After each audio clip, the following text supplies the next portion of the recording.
kita akan membacakan dari tata tertib untuk debat pada sore hari ini.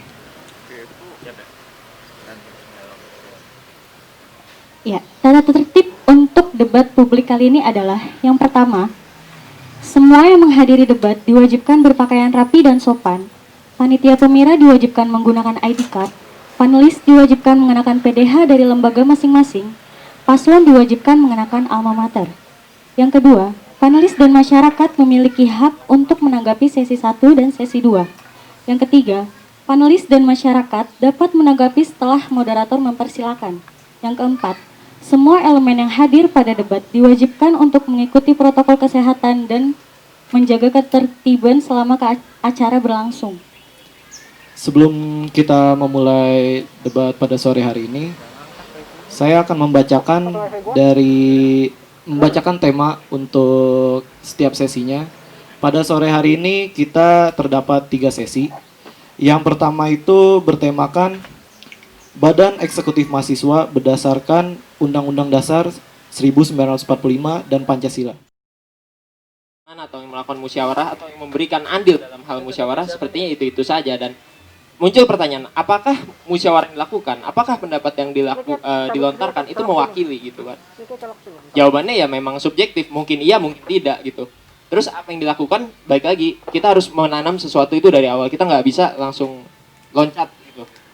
Selalu ada langkah pertama untuk langkah besar. Dalam hal ini kami berkomitmen untuk mencoba menanamkan, dan kami bisa menjamin untuk menanamkan, berusaha menanamkan, bukan menjamin akan berhasil gitu, karena nggak ada yang bisa mendahului kehendak gitu kan, sederhananya seperti itu. Tapi kita akan menjamin, mengusahakan untuk menanamkan edukasi tersebut, menanamkan rasa cinta seperti itu, mulai dari proker-proker yang kami canangkan juga.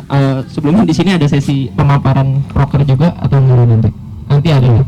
Nanti ada, mungkin nanti akan disampaikan. Kemudian pertanyaan yang kedua adalah tadi mengenai tuntutan masyarakat untuk mundur.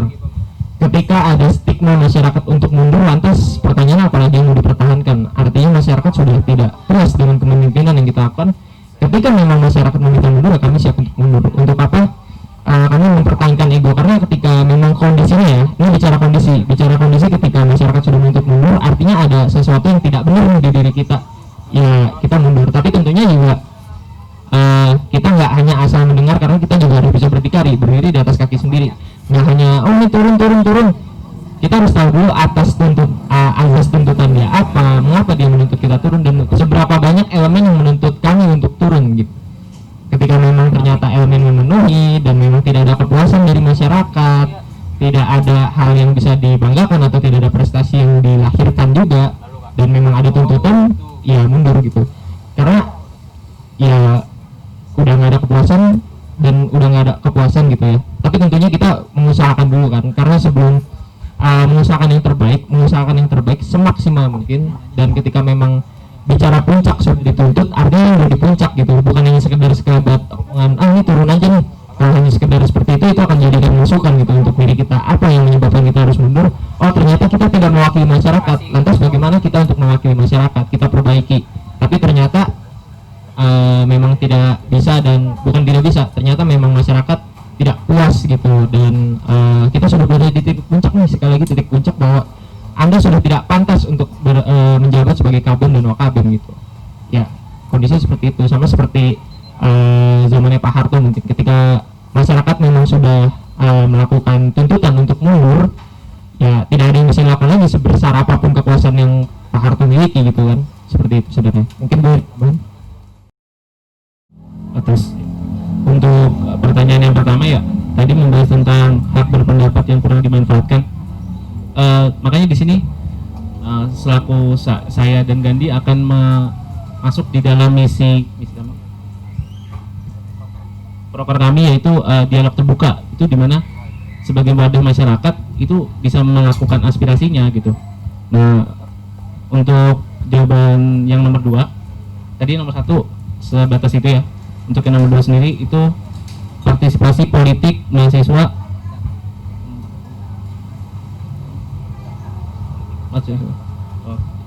Untuk jawabannya bisa saya dan Denny simpulkan adalah kita melakukan pembuatan tren atau melahirkan tren. Nah itu kita dengan melakukan edukasi melalui media sosial juga. Nah itu melalui konten yang menarik gitu. Jadi bisa masyarakat bisa melihat dan bisa memahami secara mudah gitu. Nggak selalu yang terkesan berat dan pelik gitu.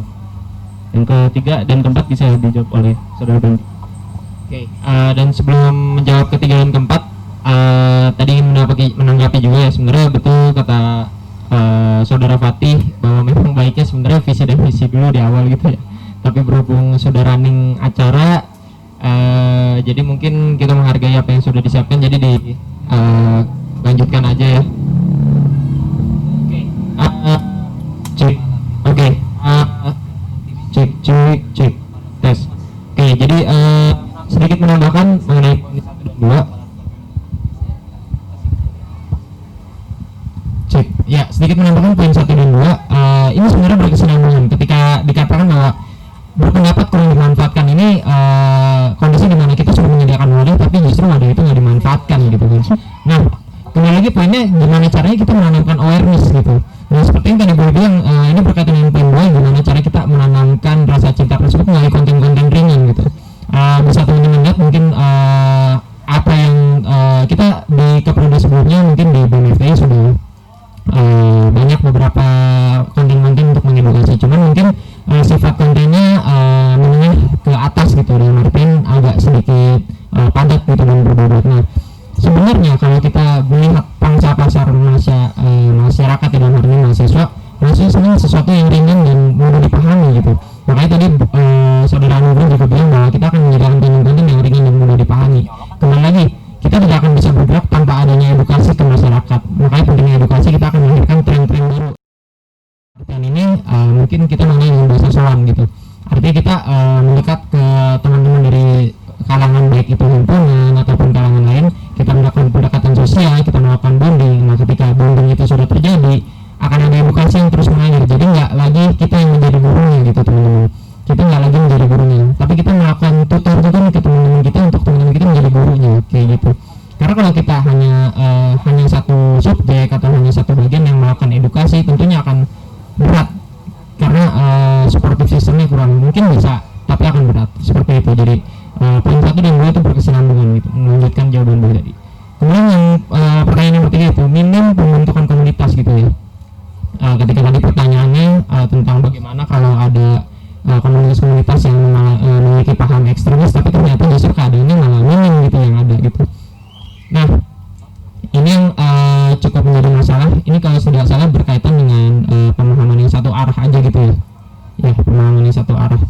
Dan ini juga tercantum di dalam salah satu misi kita, yaitu proaktif untuk melakukan pengembangan terhadap masyarakat. Jadi kita nggak lagi hanya aktif, nggak lagi komunitas atau circle-circle kecil gitu ya.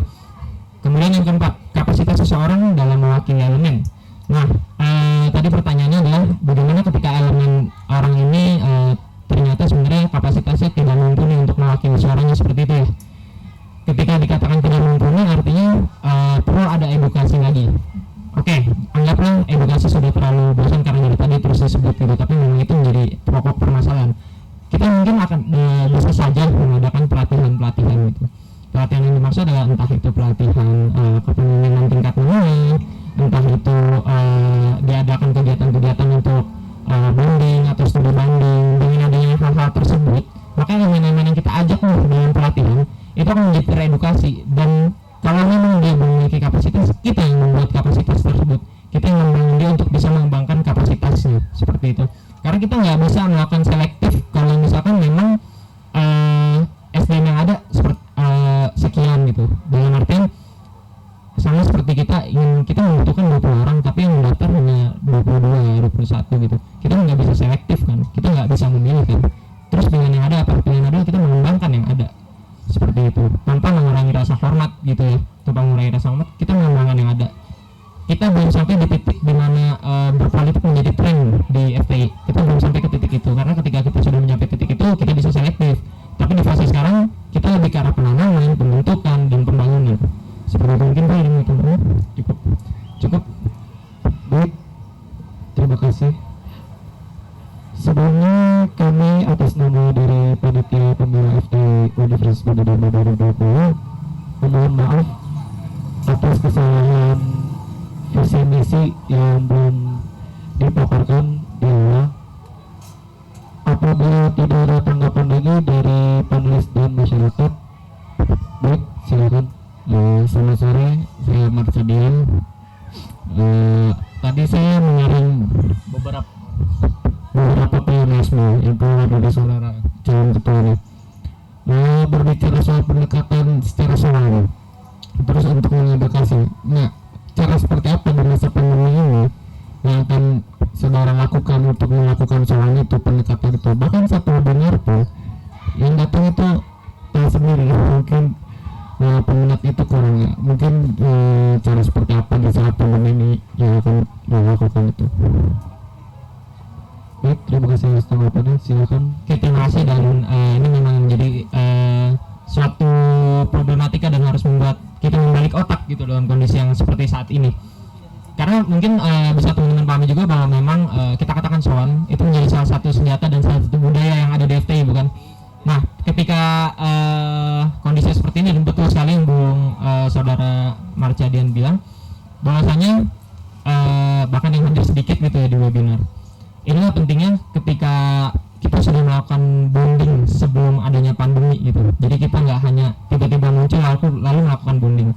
Alhamdulillahnya mungkin bisa dibilang kami tidak terlalu sering muncul di permukaan, tapi alhamdulillah kita memiliki beberapa ikatan kuat dengan teman-teman. Nah, itu yang pertama mungkin bisa kita manfaatkan. Kemudian yang kedua, salah satu esai kami juga menerangkan bahwa untuk melakukan pendekatan atau menjalin hubungan, kita melakukan yang namanya komunikasi intensif dan efektif. Artinya ketika kita bicara intensif, artinya sering, nggak hanya kita komunikasi saat butuh aja gitu, nggak hanya komunikasi saat butuh aja. Dan ketika dibilang efektif, ketika kita komunikasi bahasanya itu panjang gitu loh, padat gitu. Nah, ini dua hal ini, efektif dan intensif berkaitan. Ketika kita bicara intensif, berarti nggak selalu harus efektif. Intensif itu hanya sekedar nanya kabar, hanya sekedar bercanda gurau, itu akan membuat bonding. Dan ketika bonding, percayalah, ketika Anda sudah melakukan bonding kepada teman-teman yang memiliki kapasitas, teman-teman akan jauh lebih menghargai Anda. Dipastikan seperti itu, dibanding ketika kita nggak kenal siapa-siapa langsung mengajak, belum tentu semuanya orang menghargai gitu. Mungkin bisa karena mungkin tiap orang memiliki pandangan yang berbeda-beda. Tapi kembali lagi, berhubung wadah yang ada memang dan kondisi yang mengharuskan kita lebih banyak online gitu, karena mungkin bisa kita lakukan offline tapi dengan beberapa protokol yang tentunya perlu dipatuhi. Tapi untuk online tetap dijalankan juga, hanya saja mungkin bagaimana caranya dikemas supaya menarik. Karena sejauh ini problema yang sering terjadi adalah ketika kita mengadakan rapat online, biasa lama dimulainya sih sebenarnya, bukan lama diselesainya. Rapatnya sebentar, nunggunya yang lama, biasanya kayak gitu. Nah, ini yang mungkin perlu ada yang namanya bonding. Ketika sudah bonding, orang akan menghargai. Gimana cara kita menambahkan kedisiplinan yang mengerti melalui bonding, seperti itu. Terima kasih. Baik, dari panelis maupun masyarakat ada yang ingin menanggapi lagi?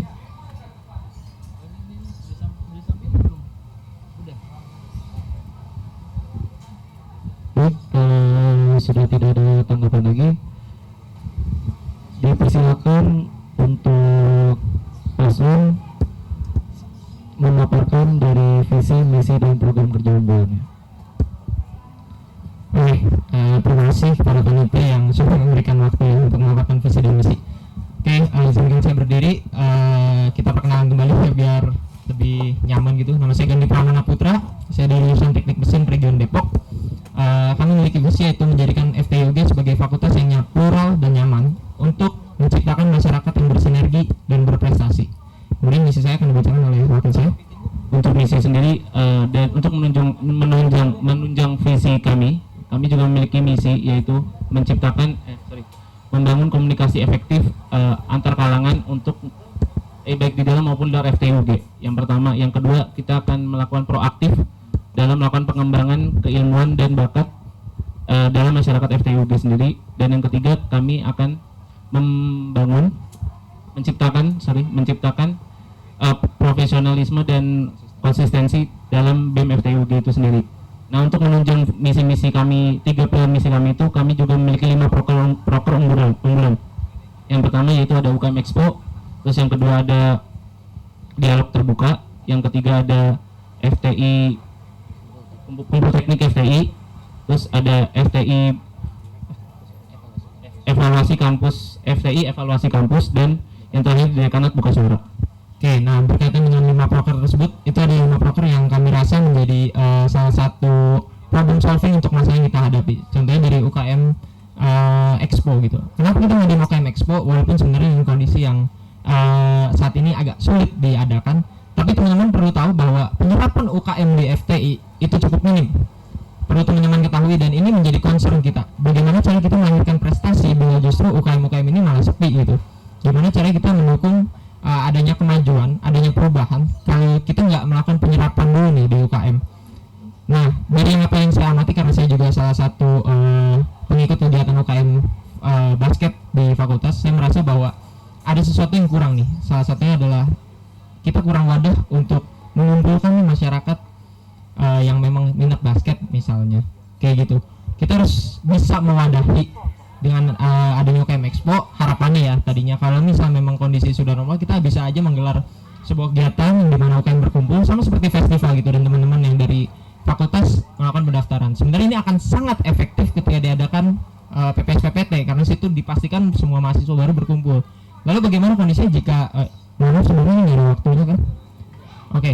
Lantas bagaimana caranya jika misalkan di kondisi seperti ini, di mana PPS PPT belum jelas mekanismenya seperti apa, kita bisa memanfaatkan platform sosial media, walaupun dipastikan tidak akan seefektif yang ada dengan offline.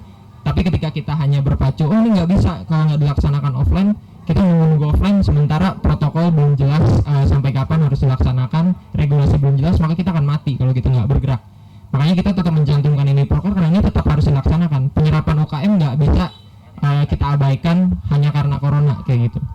Kemudian yang kedua adalah FTI, kumpul teknik FTI, di mana harapannya adalah kita ingin membuang sekat-sekat yang ada di setiap jurusan. Mungkin ada pertanyaan, kita sering ngadain diskusi, tapi kenapa sekat ini masih terasa? Jawabannya sederhana, karena kita sering kali berkumpul dan kita hanya mendiskusikan masalah. Kita hanya kumpul diskusi masalah. Lantas kapan kita akan membangun kedekatan?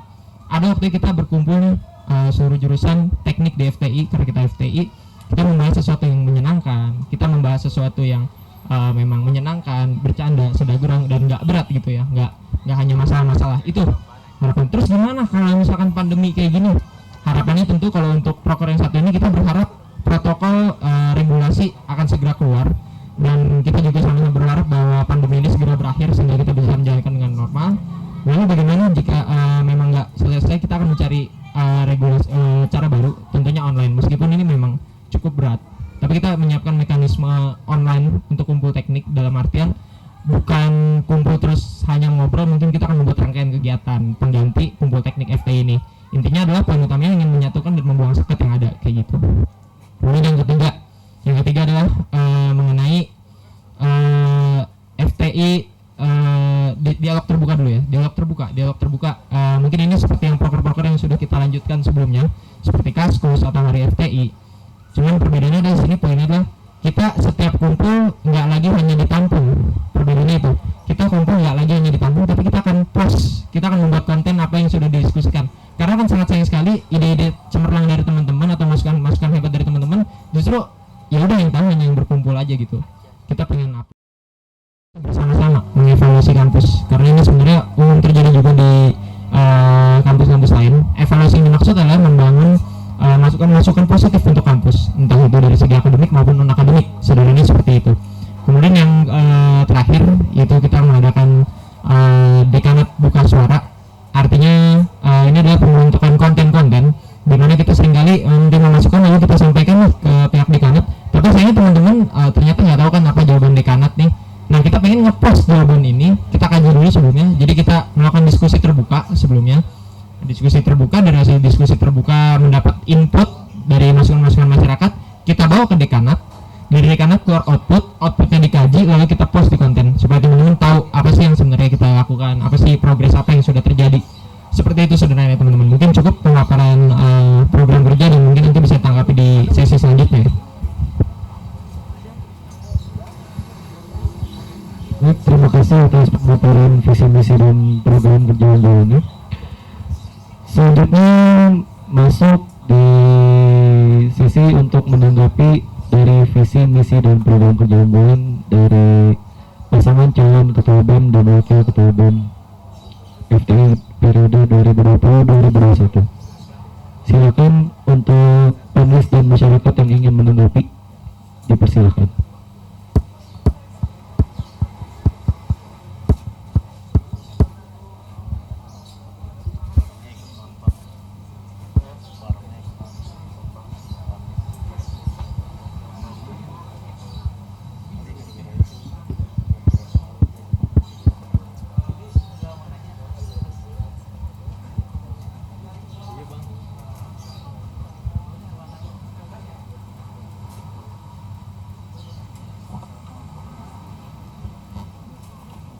Baik, silakan.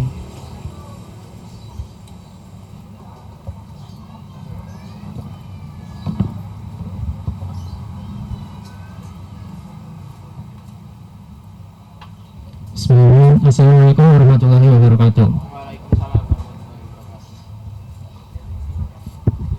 Saya ingin bertanya tentang program unggulan yang keempat tentang FTI Evaluasi Kampus. Ketika dilakukan, mungkin program ini sudah pernah dilakukan di periode sebelum-sebelumnya dengan FTI. Ya mungkin saya pernah mengikuti sebuah rapat yang mungkin mengevaluasi sebuah kampus kan. Nah, ketika diskusi kan hasilnya sudah ada biasanya kan. Tapi hasilnya itu kayak semacam agenda tahunan yang hari ini dibahas, maka tahun selanjutnya akan dibahas dengan hal yang sama lagi. Nah, menurut Anda bagaimana, apakah akan sama seperti ini atau ada yang berbeda tentang FTI evaluasi kampus ini? Terima kasih. Baik, terima kasih atas tanggapannya. Dipersilakan paslon untuk menanggapi.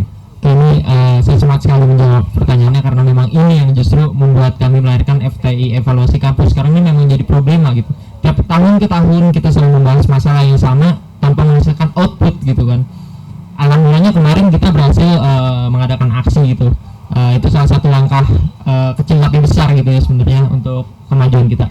Nah, jadi ketika kita membahas ini menjadi agenda tahunan, ada yang sedikit berbeda. Ketika program ini dicanangkan, FTI evaluasi kampus, ini artinya kita akan mengundang dekanat di dalam satu ruang auditorium, kita katakan auditorium.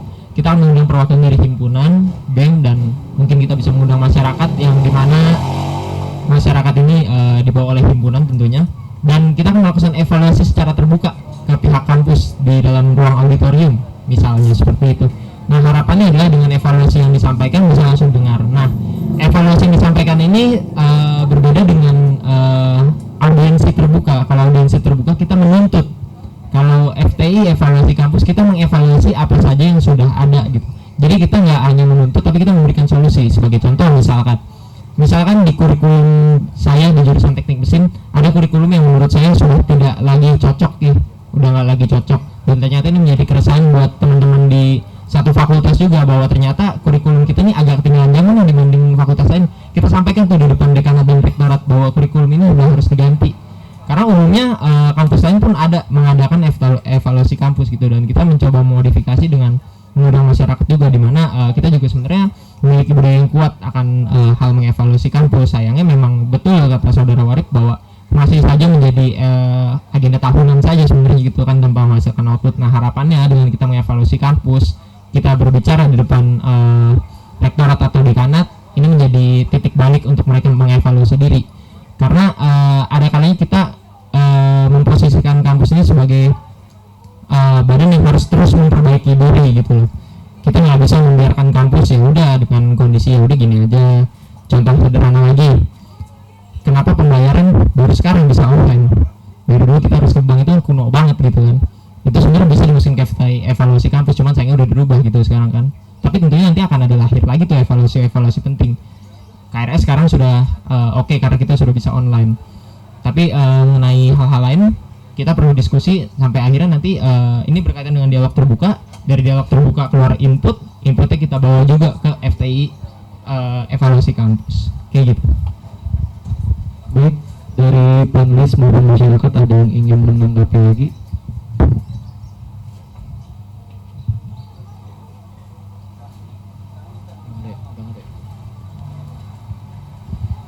Baik, dikarenakan sudah tidak ada tanggapan lagi terhadap visi misi dari sang paslon, sudah ada yang ingin, boleh silakan.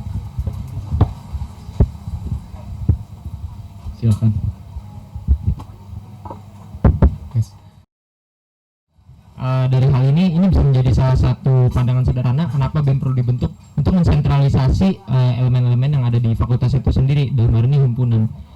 Atau sederhananya gini, ketika hanya ada masyarakat tanpa ada himpunan, lantas siapa yang mewakili masyarakat jurusannya? Gitu. Lantas ketika himpunan sudah terbentuk, tapi mereka kan dia memiliki dapur masing-masing, terus siapa yang menyatukan himpunan itu? Saya rasa ini salah satu alasan kuat mengapa BEM dibentuk juga gitu. Selain itu mengacu pada pertanyaan nomor 2 juga, yang dimana ini terkait dengan penelitian, pengembangan, dan tentunya tridharma perguruan tinggi ya, dan pengabdian masyarakat. Dalam hal ini apa yang kami canangkan di visi dan misi sebenarnya ini berkaitan dengan kenapa sih kita dari tadi nekenin edukasi, karena sebenarnya seperti ini, percuma kita membuat proker dengan cita-cita setinggi langit kalau minatnya nggak ada gitu. Percuma kita buat sesuatu yang wah bagus gitu atau megah tapi belum ada minat, belum ada ketertarikan gitu. Dan yang ditanyakan apa menjadi concern utama tentunya adalah sebagai tren dan budaya yang ada nih. Kita memiliki budaya yang kuat, tapi ada budaya yang kurang, yaitu dalam hal ketertarikan atau kepedulian terhadap kegiatan, karena sejauh ini kita belum bisa melihat bahwa mahasiswa ini udah mencintai mengenai pengembangan bahkan untuk dirinya sendiri gitu, atau bahkan dia kadang bingung gue harus mengembangkan diri kemana gitu. Kita fokus di salah satu misi kita juga ada proaktif dalam pengembangan.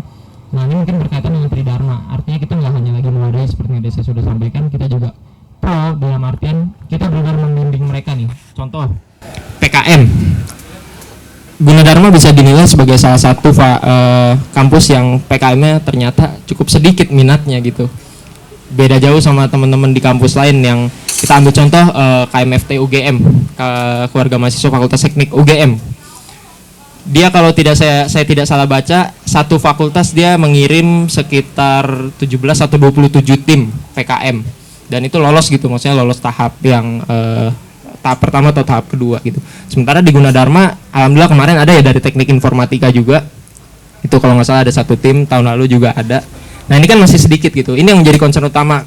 Kenapa sih nggak ada? Apakah kurang mewadahi? Ternyata jawabannya bukan cuma kurang mewadahi, tapi kita kurang mengedukasi PKM itu apa sebenarnya. Kita kurang menumbuhkan minat gitu loh. Makanya juga ini berkaitan dengan UKM penyerapan UKM yang rendah, karena belum ada minat gitu. Jadi mau sebaik apapun wadah yang dibikin, kalau belum ada minat nggak akan bisa berjalan menurut kami. Makanya ini menjadi concern utama. Memang mungkin concern yang kita pikirkan nih bisa dibilang betul. Concern yang kita pikirkan itu sebenarnya sepele, karena kalau di kampus lain concernnya bukan di sini lagi. Kampus lain concernnya bukan lagi membangun budaya, bukan lagi membentuk kesadaran terhadap masyarakat, bukan lagi itu concernnya. Concernnya ke sesuatu yang lebih advance daripada kita gitu. Dan kami percaya bahwa untuk saat ini apa yang ada di FTI kita harus membangun dari awal. Seperti itu. Mungkin itu jawaban dari Boy ya, teman. Menambahkan sedikit ya. Mungkin lebih gini, concern kita mungkin tadi yang dibilang Gani sepele. Tapi gimana dari kesepelean itu bisa menjadi suatu yang membangun gitu, membangun hal yang baru gitu. Bisa meningkatkan tingkat awareness-nya masyarakat juga gitu sih. Cukup teman. Baik, dikarenakan sesi 1 waktunya telah habis, kami menutup sesi 1 dan memberikan waktu istirahat selama 20 menit. Sesi 1 ditutup. Baik, dipersilahkan. Badan Eksekutif Mahasiswa dan Masyarakat. Untuk pertanyaan pertama pada sesi kedua ialah bagaimana cara paslon dalam mengayomi seluruh masyarakat FTI UG? Apa konsekuensi dari paslon apabila tidak bisa mengayomi masyarakat FTI UG?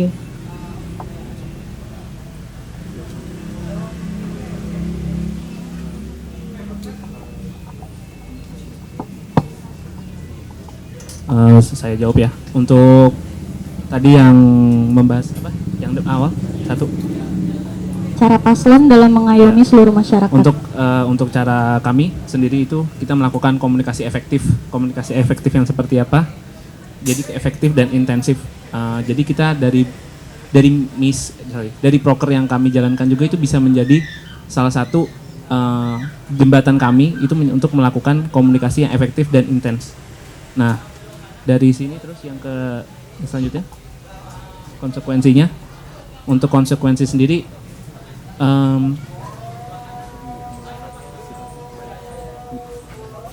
untuk konsekuensinya kita kembalikan ke masyarakat. Tapi kami di sini akan terus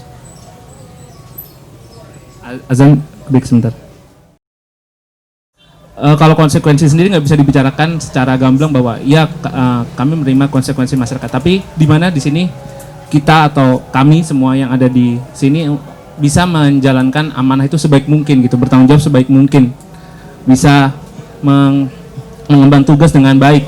Jadi tidak hanya mendengarkan masyarakat lalu mengiyakan gitu, tapi di sini kita juga harus bisa berdiskusi dengan masyarakat. Kalau misalkan memang cara saya dan Gandhi tidak cocok di masyarakat, tapi gimana caranya bisa masyarakat diajak berdiskusi dan berkomunikasi gitu, bagaimana caranya untuk bisa mencapai komunikasi yang efektif dan efisien. Terima kasih. Baik, ada tanggapan dari panelis maupun masyarakatnya?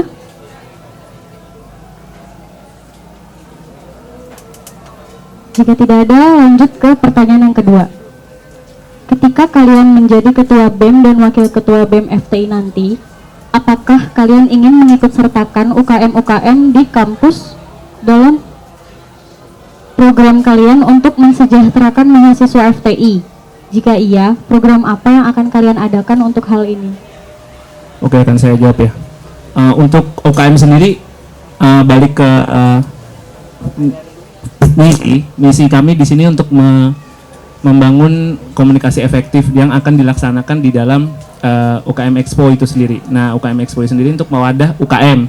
Nah, bagaimana si UKM ini kita wadahin dan bisa kita berikan tempat di masyarakat untuk bisa menyerap masyarakat FTI sebanyak-banyaknya, seperti itu. Kemudian menambahkan, jadi benar apa yang saudara Anugrah bilang bahwasanya salah satu program yang digunakan untuk mendukung adanya keterlibatan UKM dalam hal ini adalah UKM Expo. Lantas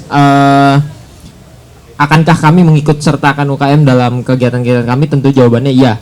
Gitu, karena di sini dari apa yang kami pikirkan berdua, kami ingin menciptakan sebuah sinergi, nggak hanya antara BEM dan himpunan. Karena menurut kami UKM pun perlu diciptakan sinergi, perlu diciptakan sebuah jalur koordinasi yang jelas gitu, nggak hanya yaudah sekedar koordinasi nih departemen olahraga dengan UKM. Karena nggak bisa kayak gitu. Memang harus ada koordinasi yang jelas dan harus terstruktur gitu, terstruktur dengan jelas. Karena dari yang udah-udah dengan ketidakjelasannya struktur maksudnya tidak jelasnya jalur koordinasi gitu dan komunikasi, ya benar-benar nggak akan bisa kita kembangkan itu yang namanya UKM. Padahal UKM bisa dibilang itu menjadi salah satu pengembangan paling lapangan gitu ya, paling on point di lapangan gitu UKM tuh, kayak gitu sih. Ada tanggapan dari panelis maupun masyarakat?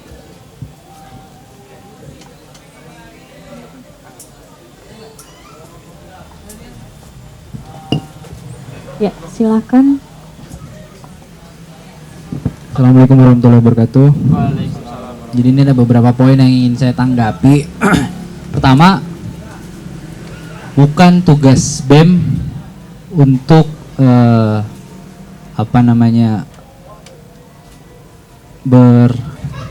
membantu atau berjalan bersama dengan UKM. Dalam artian di sini kita bisa sebut perihal posisi. Kalau kita ini sekarang harus dijelasin dulu ini UKM apa? UKM universitas atau UKM fakultas? UKM fakultas. Jadi maksudnya mau membuat UKM fakultas. Jadi UKM itu sebenarnya memang sudah dialog ya. Nggak apa-apa dialog. Dialog ya. Dialog nggak apa-apa ya. Iya. Jadi sebenarnya gini, UKM itu memang terbagi ada UKM universitas dan ada UKM fakultas. Secara yang saya tahu adalah bahwa yang benar-benar diakui dan ibaratnya disupport itu UKM universitas. Ya. Nah, tingkat universitas. Nah, untuk UKM fakultas ini sifatnya masih kayak komunitas gitu loh. Jadi ya udah berkumpul aja kayak misal basket FTI, ya udah di situ ada jurusan 4 jurusan, di situ 5 jurusan, mungkin nanti teman-teman agro bisa join juga.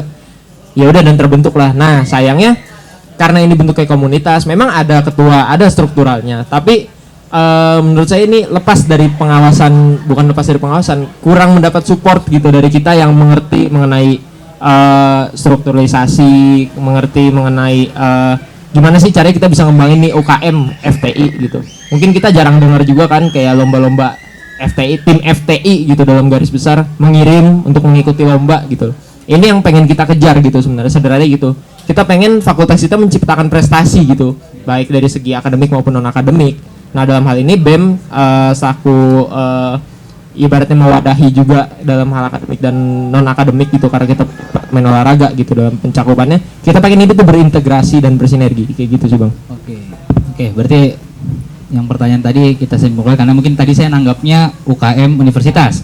Masuk kepada dalam implementasi apa yang produk pemikiran dari para calon ini perihal UKM fakultas. Nah, sekarang dalam penerapannya pada kondisi lapangannya setiap himpunan, kita ngomong setiap himpunan masing-masing punya bagian, kita ngambil konteks olahraga deh. Semua punya timnya olahraganya masing-masing. Ya kan? Semua punya tim olahraganya masing-masing.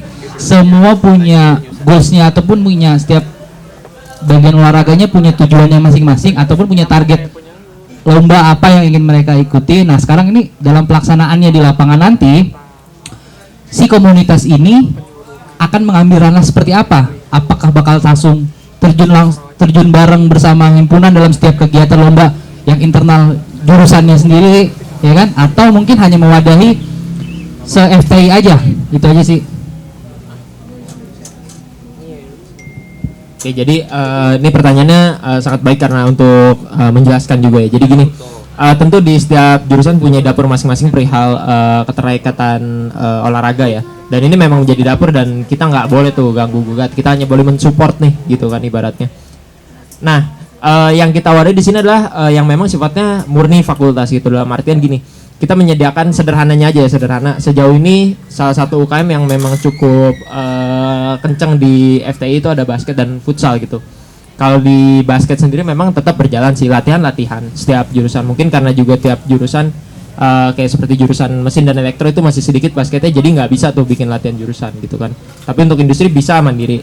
Tapi tetap kita perlu wadah yang namanya ya memang mewadahi fakultas aja sifatnya gitu, dan ya benar-benar ngadain latihan gitu. Entah kita bisa membantu via informasi-informasi olahraga, membantu kepengurusan terkait pengajuan ke kampus untuk mengikuti lomba, pengajuan dana segala macam. Sebenarnya mungkin memang sejak dulu ada, cuman sayangnya kita nggak bersinergi gitu loh. Ada, bisa, dari dulu juga ada. Kalau dari UKM yang mau minta ke BEM bisa. Cuman menurut saya di budaya kita belum bisa kayak gitu. Kita perlu proaktif. Kita yang jemput bola nih ke UKM dalam rangka kita pengen menghasilkan prestasi nih di FTI gitu, di fakultas. Kayak gitu sih. Jadi emang ranahnya fakultas sifatnya.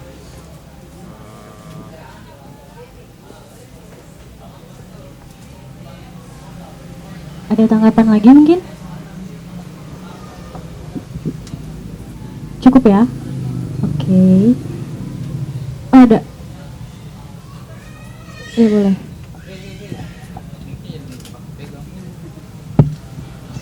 Assalamualaikum warahmatullahi wabarakatuh. Perkenalkan, nama saya Fahri, saya dari perwakilan HMTI. Dari UKM ini yang tadi dibilang, apa bedanya sama kegiatan UKOR yang ada di BEM tahun lalu? Sama ketika peminat dari UKM ini ternyata memang lebih minatnya untuk di jurusan masing-masing atau di UKM kampusnya, itu gimana tanggapan dari paslonnya? Terima kasih. Oke, yang pertama adalah tadi yang pertama banget apa? Sorry.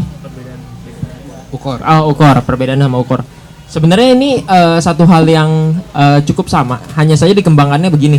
Dalam artian kalau UKOR tahun lalu itu yang kebetulan saya bukan di Departemen Olahraga tapi saya ada di situ waktu rapatnya. itu sifatnya kita hanya mewadahi dan menaruh perwakilan-perwakilan di situ. Kita belum yang sifatnya memfasilitasi gitu dan mendorong. Kita nggak mendorong, kita mewadahi iya tapi nggak mendorong. Makanya ini tercantum di misi kita pengen proaktif dalam artian kita benar-benar pengen proaktif dalam artian menghantarkan penyerapannya kayak gimana. Karena kita waktu itu penyerapan ya kita memang sounding juga sih di konten BEM kita, sounding bahwa ada pendaftaran. Tapi kita belum terintegrasi sama semua ukor FTI. Bahkan ada juga ukor FTI yang berjalan sendiri dan sangat disayangkan gitu. Padahal kayak misal contoh bulu tangkis gitu ya. Saya yakin teman-teman di sini banyak gitu yang hobi bulu tangkis gitu. Tapi ada beberapa kendala gitu kan. Misalnya dari segi ketersediaan lapangan yang kadang sulit untuk dikoordinasikan atau kadang posisi pelatihan. Ya memang situ menjadi dapur UKM gitu. Tapi perlu ada kita di situ untuk membantu. Nah itu yang untuk menjawab pertanyaan pertama mungkin ya. Pertanyaan kedua adalah bagaimana kalau ternyata minatnya ke himpunan gitu, himpunan.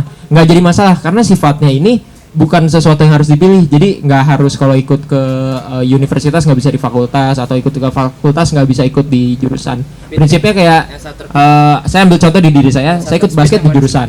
Pada saat pertandingan basket misalnya yang di luar gitu ada pertandingan basket jurusan mesin se-Indonesia, ya saya ikut di bagian jurusan saya gitu.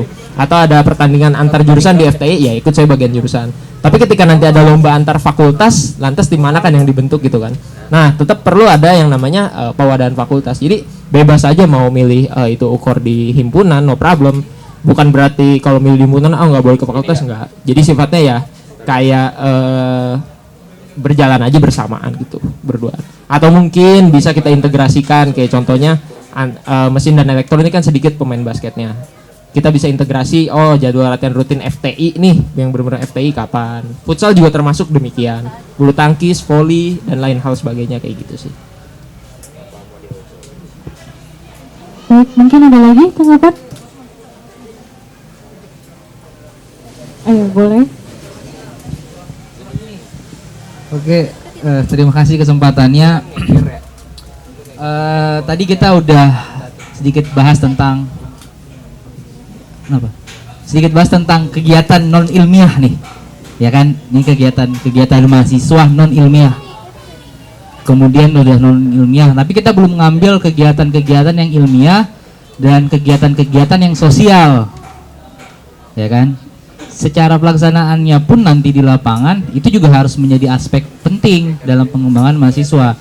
Bukan hanya sekedar non akademik, tapi akademik dan sosial pun harus dibangun. Nah ini ada langkah apa sih dari sosial ini? Karena kita tahu lah kalau BEM pasti punya kegiatan sosial. Tapi bagaimana bikin se-FTI ini punya kegiatan sosial?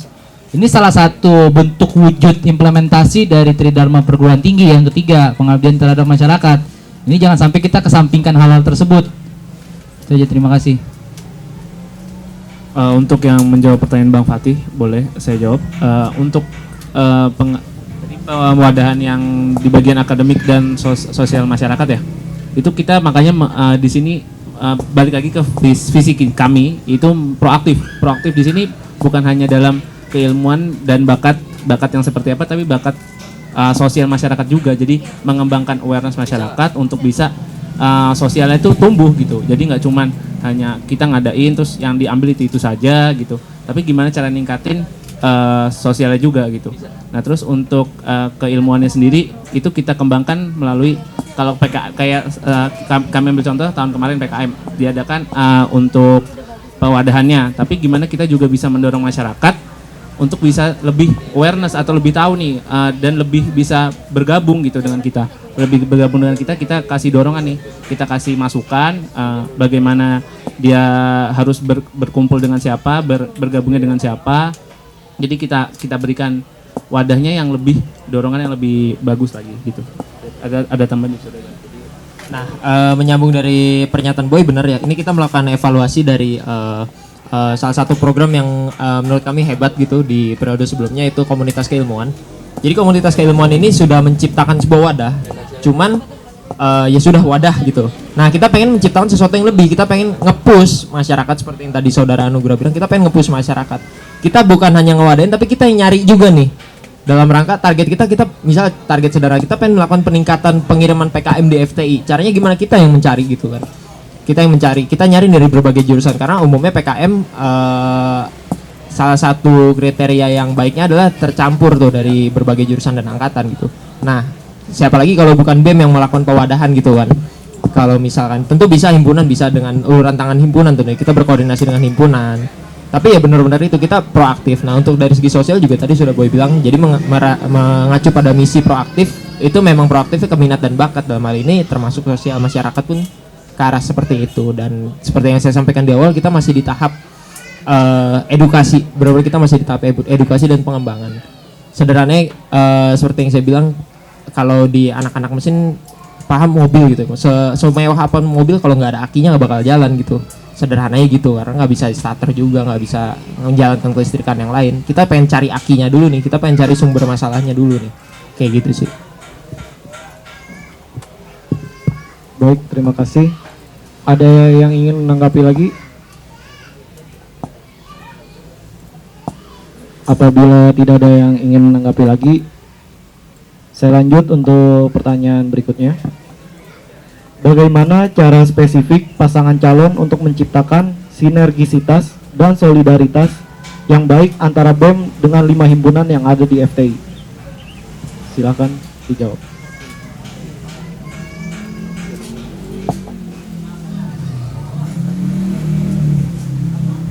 Oke, akan saya jawab. Untuk tadi untuk kedekatan sendiri itu akan kami bangun gimana kita sebagai BEM yang mewadahi mewadahi kelima himpunan ini. Nah, tapi kita juga bagaimana bisa klik nih antar satu sama lain gitu.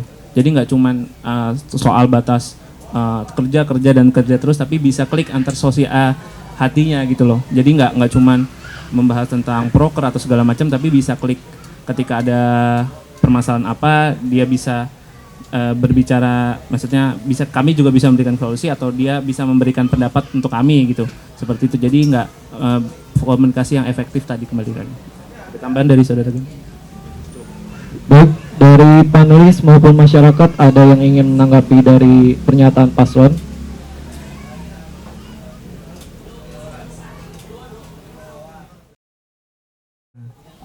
Gue juga termasuk orang yang udah ngalamin keributan antar himpunan, terus BEM yang menyelesaikan dan yang lain-lain. Ketika kalian udah berdiri di BEM, himpunan kalian terlibat masalah, bisa senetral apa sih kalian gitu? Kok yang di sini kan sinergitas gitu. Ya, ketika itu juga himpunan pasti memihak ke himpunannya masing-masing gitu. Dan kalian sebagai BEM mau sesinergi apa gitu ketika himpunan sudah memilih jalannya masing-masing dan punya dapurnya masing-masing. Kalian bilang kayak gitu kan tadi, nggak berhak yang namanya mengatur dapur dari masing-masing himpunan. Nah, ketika dapur himpunan masing-masing ini sudah membuat jalan keputusannya masing-masing untuk tidak mengikuti BEM FTI, seperti apa gitu. Apa tindakan kalian gitu. Terima kasih. Baik, terima kasih atas tanggapannya. Untuk paslon ingin menanggapi, silakan. Oke, akan saya tanggapi pernyataan dari saudara Rial. Ini di sini kita juga tadi dibilang senetral apa, kita harus netral mungkin gitu. Ketika dibilang senetral mungkin, gimana caranya kita melakukan pendekatan emosional gitu. Ketika pendekatan emosional itu sudah terbentuk, jadi di situ untuk emosional antar himpunan atau dari ketika ada masalah atau ada apa, jadi bisa lebih tenang atau bisa lebih dihadapi dengan santai, bukan dengan jalannya masing-masing. Ketika himpunan memiliki jalannya masing-masing, gimana kita juga bisa kalau dari BEM FTI gini jalannya, kita memberikan pandangan juga, dan pandangan dia seperti apa gitu. Jadi kembali lagi pendekatan emosional itu sangat penting. Terima kasih. Semisal tetap tidak mau, seperti apa? Oke, kasus ketika maksudnya benar-benar nggak mau, ini di kondisi benar-benar nggak mau. Artinya ini udah nggak ada urusan pendekatan ya, udah nggak ada langkah preventif, dan ya udah adanya kasus bahwa himpunan udah tidak mau gitu melakukan pewadahan. Perlu kita analisa dulu salah yang diperbuatnya apa nih sebenarnya yang membuat himpunan tidak sejalan ya sama kita, nggak mau ngikutin kita lagi. Ini kan case-nya benar-benar udah nggak mau ya, case-nya udah benar-benar nggak mau, bukan angka pencegahan lagi. Setelah kita tahu akar permasalahannya, kita perbaiki itu permasalahannya. Kalau memang di situ ada latar belakang masalah dari kita perbaiki dan kita bekerja semaksimal mungkin. Dengan betul antara BEM dengan himpunan harus bersinergi, tapi ketika sinergi ini nggak jalan, bukan berarti kita harus memasrahkan diri, ya udah deh, udah patah gitu, kaki gua, tangan gua udah hilang semua gitu. Nggak kayak gitu konsepnya. Jadi menurut kita ketika kondisinya memang himpunan sudah kehilangan kepercayaan dan sudah tidak mau ngikuti, ya udah kita lakukan apa yang bisa kita lakukan semaksimal mungkin tetap gitu, meskipun pasti terpincang-pincang, dipastikan terpincang-pincang tanpa adanya bantuan himpunan gitu kan ya, karena tentu semuanya berkoordinasi gitu. Jadi kalau memang kondisi seperti itu ya kita tetap maksimal, nggak ada ceritanya kita ya udah pasrah, ya udah kita mogok, ya udah kita selesai gitu. Kalau memang himpunan menuntut, oh ini ada kepengurusan harus diganti supaya bisa berjalan lagi, dan memang itu menjadi problema dan itu nggak bisa dihindari, ya sudah gitu, kita ambil kesepakatan bersama supaya gimana sih caranya supaya himpunan mau gabung lagi, kayak gitu. Sedikit menanggapi lagi. Silakan. Ketika hanya oknum dari masing-masing himpunan yang membuat masalah, bukan mengatasnamakan himpunan dan himpunannya tidak mau melepas masyarakatnya masing-masing, tetap ingin mengikuti kebijakannya dari himpunan, bakal ngikutin himpunan itu nggak? Apalagi nih kalau bicara teknik, ya tahulah mesin sekeras apa, ya kan? Industri sekuat apa juga, elektro, informatika dan yang lain-lain punya cara sudut pandang masing-masing nih. Ya, Gandhi sebagai mesin, pahitnya nih himpunan yang lagi berantem mesin sama informatika. Nih wakil sama ketua. Nih, studi kasusnya kayak gitu. Dan ketika itu juga suara kalian berdua nih benar-benar udah nggak didengar. Jadi mesin dengan kenekatan dia menghancurkan informatika juga nggak mau ikutin dan yang lain-lain, seperti apa gitu. Karena setahu gua ketika himpunan sudah punya masalahnya masing-masing dan pengen terjun langsung ke masalahnya itu, untungnya di angkatan gua dekat gitu sama himpunan dan yang lain-lain gitu, khususnya 16 sendiri. Nah ketika 17 ini punya masalah dan yang lain-lain, dan dengan saat itu juga himpunan kalian berdua ini benar-benar nggak mau gitu diurusin gitu, gimana gitu, benar-benar udah nggak mau nih, diusahain udah nggak bisa, apalagi lo sebagai orang mesin sama informatika gitu, tahu kan case-nya gitu, tahu juga lah apa yang udah terjadi, tong sampah melayang, ada kamar mandi hancur gitu-gitu udah tahu, dan itu tuh kayak gimana gitu, konkretnya tuh seperti apa. Ya udah balikin aja ke himpunan masing-masing, karena saat BEM ada pun nggak bisa mecahin masalah gitu. Gimana? Oke, akan saya tanggapi sedikit ya. Silakan. Gini, ketika case-nya memang satu himpunan ini sudah mempunyai jalan masing-masing seperti tadi, dengan tong sampah melayang segala macam, gimana kita bisa melakukan duduk bersama dan menetralkan suasana, bukan makin saya membawa ego jurusan saya dan membawa ego jurusan dia, tapi gimana kita bisa senetral mungkin dan bisa melakukan duduk bersama itu, seperti itu. Jadi bukan yang harus dengan ego jurusan saya dan ganti dengan ego jurusannya, tapi gimana kita bisa senetral mungkin untuk membuat jalur solusi di tengah gitu. Gitu sih. Cukup ada tambahan dari Gandhi. Sederhananya nambahin, kalau kita di teknik belajar yang namanya irisan gitu ya. Jadi ketika ada sebuah himpunan nih, lingkaran, semua punya dapur masing-masing, semua punya sesuatu yang dihimpun masing-masing, pasti ada beberapa bagian yang ternyata beririsan, ternyata tuh sama gitu, ternyata sama. Dan ini yang kita cari. Oke, case-nya adalah kita sudah tidak lagi didengar, BEM sudah tidak lagi didengar, kita nggak ya udahlah, gue bodo amat mau lu BEM misain gua kek, kasarnya gitu ya, mau misain gua kek, mau ini gua nggak peduli, gua mau tetap dengan ego gua gitu sebagai jurusan gua gitu kan. Case-nya gini, ketika memang betul yang pertama kita mengadakan duduk bersama, kita bicarakan mengenai irisan yang tadi saya sampaikan, dan ketika memang sudah tak bisa, berarti ada jalur lain yang harus ditempuh, dan ini bukan jalur yang sifatnya terbuka gitu, kita tetap bisa memanfaatkan yang namanya jalur-jalur bawah tanah gitu, dalam artian kita nggak harus fairan nih, gue sebagai BEM gue harus memisahkan, karena menurut saya ini udah di case memang udah BEM nggak didengar ya, karena udah BEM udah nggak didengar, terus kita memisahkan sama aja kayak manusia mau memisahkan antelop yang sedang beradu gitu. Ya antelop nggak bakal peduli mau kita misahin atau kayak gimana gitu. Jadi poinnya kita akan lakukan gerakan bawah tanah, karena saya yakin saya punya relasi yang baik dengan himpunan, Boy punya relasi yang baik dengan himpunan, tanpa membawa diri saya sebagai ketua BEM atau Boy sebagai wakil ketua BEM, kita bisa melakukan pendekatan nih. Ini gini. Kita memberikan pemahaman, kita berikan edukasi supaya mereka bisa nih, orang yang kita percaya nih. Kalau saya belajar dari kakak tingkat saya, kita harus punya yang namanya shadowman gitu. Shadowman dalam artian membantu kita untuk melakukan sesuatu yang memang ternyata tidak bisa kita lakukan di permukaan, kayak gitu sih. Baik, dikarenakan untuk seksi 2 waktunya telah habis, maka sesi 2 kami tutup dan kami memberikan waktu istirahat selama 5 menit. Sesi 2 ditutup. Assalamualaikum warahmatullahi wabarakatuh. Perkenalkan, nama saya Warif, saya dari Himpunan Agroteknologi. Himpunan Agroteknologi kan salah satu himpunan baru yang ada di FTI. Eksistensinya pun masih belum dilihat sama yang lain.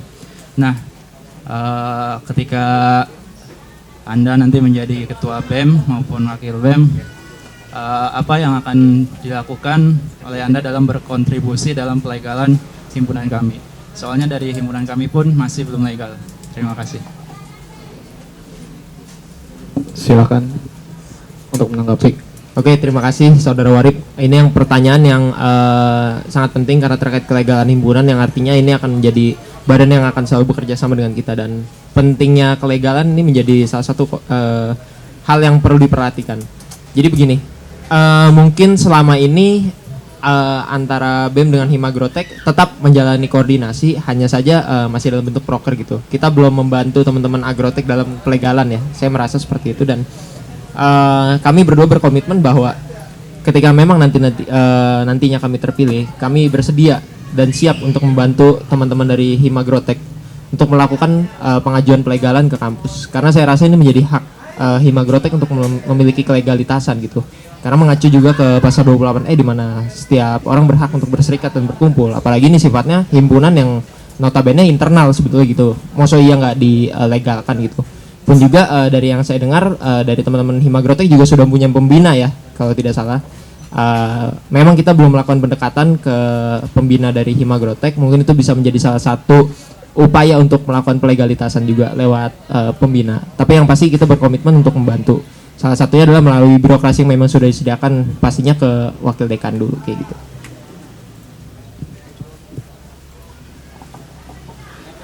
Baik, dari panelis maupun masyarakat ada yang ingin bertanya kepada paslon? Dipersilakan. Ya, silakan. Ya, silakan. Oke, bismillahirrahmanirrahim. Assalamualaikum warahmatullahi wabarakatuh. Ingin bertanya seperti ini sih. Kalau kita lihat dari sebelum-sebelumnya kan pemimpin-pemimpin yang ada di BEM ini memiliki daya jual masing-masing ya. Nah, saya pengen tahu nih dari saudara-saudara yang menjadi calon pasangan ini, apa sih yang kalian pengen tunjukin, daya jual kalian buat ke periode kalian nanti tuh apa, kayak gitu. Terus saya lihat dari beberapa proker yang ada itu kan memang dilakukan dengan adanya perkumpulan. Semisal dalam satu periode ke depan dengan kondisi masih seperti ini, dengan masih kondisi pandemi seperti ini, apa sih plan B yang bakal kalian lakukan agar proker yang kalian ingin jalankan itu tetap terlaksanakan seperti itu sih. Terima kasih. Ya, dipersilakan untuk paslon untuk menanggapi. Oke, yang pertama, apa sih yang nilai jual ya, nilai jual dari diri kita, apa yang ingin kita tunjukkan gitu. Begini, saya percaya bahwa setiap orang itu memiliki visi yang baik dan memiliki visi yang luar biasa. Tapi saya merasa bahwa apa yang ada di diri saya dan Boy lah, kami memiliki kekuatan untuk mewujudkan visi itu, bukan hanya memimpikan aja gitu. Karena untuk memimpikan saya yakin semua orang bisa gitu. Tapi kami percaya bahwa kami memiliki kerja gitu. Mungkin memang kami nggak yang banyak muncul di publik, tapi kami bekerja lebih sering di balik layar memang seperti itu, mungkin kelihatannya seperti itu, tapi saya percaya bahwa kita nggak cuman mimpi nih. Saya tahu mungkin apa yang kami sampaikan visi misi mungkin nggak atau nggak semewah visi misi organisasi lain, karena kami percaya bahwa setiap langkah besar punya langkah kecil. Kami berniat untuk mewujudkan dulu nih langkah kecil. Kami berniat mewujudkan langkah kecil untuk memiliki progresif gitu. Jadi nggak cuman bergerak tapi juga berubah. Kita punya kerja lah, sederhananya gitu. Dan kemudian yang kedua apa yang kita punya adalah kami percaya bahwa nantinya di kepemimpinan kami adalah kami bisa mewujudkan yang namanya satu sinergi FTI. Seperti yang tagline kami sampaikan beberapa waktu lalu di kampanye kami, karena kami percaya segala sesuatunya akan bisa terwujud kalau semuanya udah bersinergi. Jangan berharap semuanya bisa terwujud kalau nggak bersinergi. Sederhananya kalau kayak mobil atau motor deh, kalau ban depannya kempes tetap nggak bisa jalan, mau mesinnya sehat atau ban belakangnya masih utuh pun. Mobil juga kalau bannya satu tetap aja harus ke tukang tambal ban, ditambal dulu bannya gitu. Jadi itu yang kami pengen. Semuanya harus tersinergi dan semuanya harus terbentuk, bukan termimpi lagi gitu. Bukan cuma tercita-cita aja tapi diwujud. Untuk menyambung pertanyaan nomor 2 akan saya tanggapi. Dengan kondisi yang mungkin sekarang masih dibilang pandemi, dengan proker unggulan kami yang banyak kumpul, balik lagi itu kami akan melakukan inovasi yang memang bisa dibilang gimana caranya ini terwujud supaya bisa terrealisasi gitu ya, beradaptasi dengan lingkungan yang ada dan kondisi yang ada gitu. Dan timeline BEM sendiri pun nanti pasti akan berubah dan bisa menyesuaikan gitu dengan kondisi yang ada. Gimana kita juga mungkin memikirkan cara, mungkin dengan kumpulnya dijadikan seperti apa gitu, mungkin dijadikan seperti online atau apa gitu. Itu bisa menjadi salah satu konklusi ya, atau konklusi dari kami gitu. Terima kasih. Ada tambahan dari kami? Jadi sedikit tambahan. Jadi memang ada beberapa proker yang baiknya dilaksanakan offline, tapi kita juga punya yang namanya gancar atau timeline gitu ya. Gitu ngegancartin, kita timelinein ini harus terlaksana tanggal sekian. Oh ternyata mendekati tanggal sekian nih belum bisa terwujudkan dan belum ada tanda-tanda bahwa regulasi pemerintah akan berubah, yang dikatakan ini nggak bisa dilaksanakan. Kita harus membalik otak gitu, nggak bisa kayak ya udahlah emang nggak ada, ya udahlah nggak ada, ya nanti ya sampai akhir periode nggak akan ada proker gitu jadinya kayak gitu. Makasih. Baik. Oh boleh, silakan. Boleh menanggapi. Yes, Oke, silakan. Menanggapi sedikit tadi apa yang sudah dipaparkan tentang sinergi satu yang tadi kalian janjikan ya. Terus saya pengen tahu nih hal konkret apa yang ingin kalian janjikan dan lakukan agar setiap himpunan tuh bisa benar-benar bersinergi dengan visi dan misi kalian. Apa yang hal pasti apa yang pengen kalian wujudkan gitu untuk menyokong apa yang kalian janjikan, yaitu bersinergi dengan 5 jurusan yang lain seperti itu. Jadi kalau misalnya tadi saya sudah dengar juga dari saudara dibilang tadi ingin mengadakan pendekatan emosional ya. Itu tuh dengan pendekatan emosional itu pengimplementasinya bagaimana gitu. Soalnya kita dari himpunan juga ingin tahu nih langkah pasti dari BEM untuk menjanjikan kita ke satu periode ke depan biar bisa lebih sinergi seperti itu. Oke, akan saya tanggapi. Balik lagi, bisa menjadi seperti ini. Ketika tadi dibilang kelima jurusan, kita melakukan namanya silaturahmi ke tiap jurusan. Nah, ketika sudah melakukan silaturahmi ke tiap jurusan, kita juga melakukan namanya kumpul teknik. Itu bisa menjadi salah satu langkah konkret kita untuk bisa himpunan dan BEM bisa bersatu dalam satu wadah gitu. Jadi nggak hanya dari satu tempat tongkrongan atau satu tempat himpunan terus kami mendatangi satu-satu terus nggak ada kumpul menjadi satunya gitu. Jadi itu bisa dilakukan untuk menjadi langkah konkret kami gitu. Ada tambahan? Jadi seperti itu. Memang kalau berharap semua juga pasti berharap bahwa pandemi ini cepat selesai gitu. Karena saya percaya bahwa kumpul teknik FTI akan menjadi luar biasa ketika kita bisa berkumpul tatap muka gitu tanpa virtual online. Tapi ketika memang kondisi mengharuskan kita beradaptasi ya berarti harus diadaptasikan gitu. Karena sekarang gini, terus buat apa dicanangkan kalau ternyata masih abu-abu gitu. Prinsipnya gini, kalau misalnya memang masih abu-abu bukan berarti nggak ada sesuatu yang harus kita lakukan gitu. Tetap harus dilakuin. Tetap gimana caranya apapun cara yang ditempuh, gimana caranya supaya 5 himpunan ini bisa bersatu, tetap kami tempuh gitu. Kumpul Teknik FTI salah satunya masih menjadi pilihan utama sih memang sejauh ini kayak gitu. Terus tadi ada pertanyaan kedua ya kalau nggak salah. Itu doang ya? Iya. Cukup. Ingin menanggapi lagi? Terakhir. Iya, silakan. Oke, untuk menanggapi yang tadi, bisa dibilang kalian akan melakukan sowan gitu kan kepada 5 jurusan ini. Nah, yang menjadi keresahan saya, apakah dengan cara sowan itu bisa menumbuhkan rasa percaya dari pihak himpunan ke BEM? Karena bisa kita lihat mungkin sowan kayak menerima karena dengan sikap ya udah kita saudara. Apakah itu bisa menunjukkan kepercayaan kita nih pada BEM kalau emang BEM ingin all out kepada jurusan kita kayak gitu. Sama ini terakhir pertanyaan, mungkin mewakili suara dari Karawaci juga untuk BEM. Yang pengen saya tanyakan adalah bagaimana di cara kalian melihat tidak terlalu fokus menjadi Depok sentris gitu, melihat potensi-potensi yang ada di region lain di Kalimalang ataupun Karawaci. Karena saya membawa keresahan dari anak-anak Karawaci yang lain.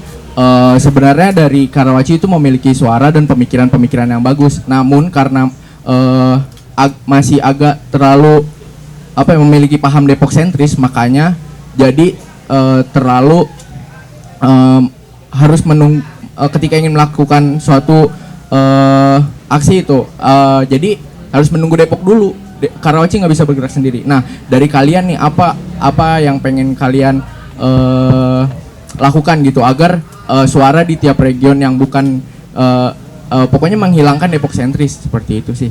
Agar soalnya kalau misalnya kalian juga tahu dari region lain memiliki suara dan